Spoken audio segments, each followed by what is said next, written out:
Bismillahirrahmanirrahim. Kita masih bersama seri kajian fikih muamalat. Siang ini kita akan berbicara tentang hukum jual beli air. Ya, kenapa ditanyakan jual beli air?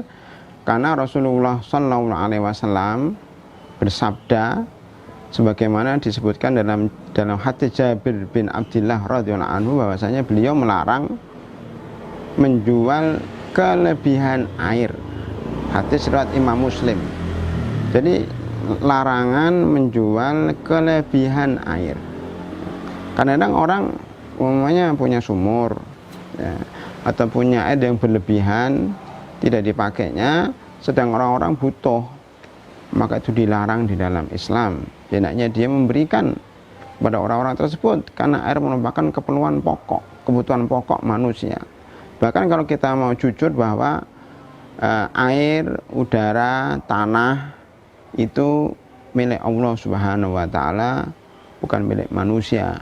Maka manusia tidak boleh menjual air, menjual tanah, dan menjual udara.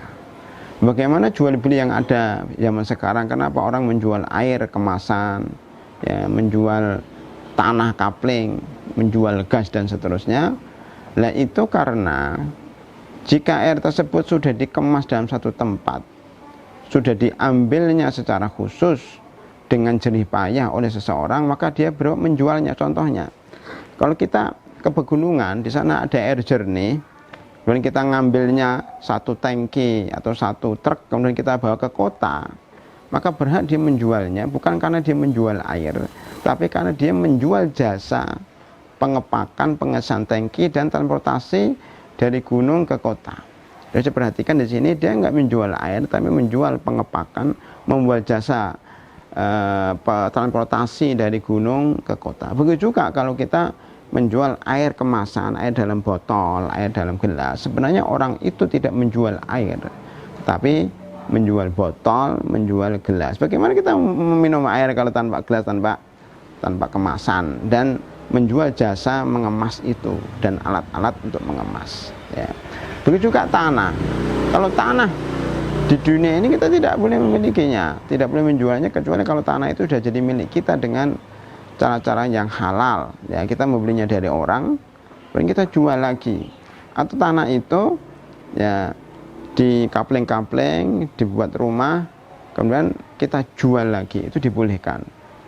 Jadi intinya di sini, selama itu barang-barang milik umum, maka tidak boleh dijual oleh seseorang, kecuali kalau orang tersebut menyisihkannya, memisahkannya dengan jerih payah dia, ya, seperti ngambil air dari pegunungan, kemudian mengepaknya, atau menjualnya dengan botol dan gelas. Kemudian juga tanah dan udara juga, gas kita jual karena memang kita ngambilnya dari tempat lain secara umum, dan kemudian kita jualnya. Itu baru dibolehkan. Intinya tidak menjual air, tidak menjual tanah, tidak menjual udara, tapi menjual jasa pengepakan dan jasa ketika mengemas air tersebut. Terima kasih.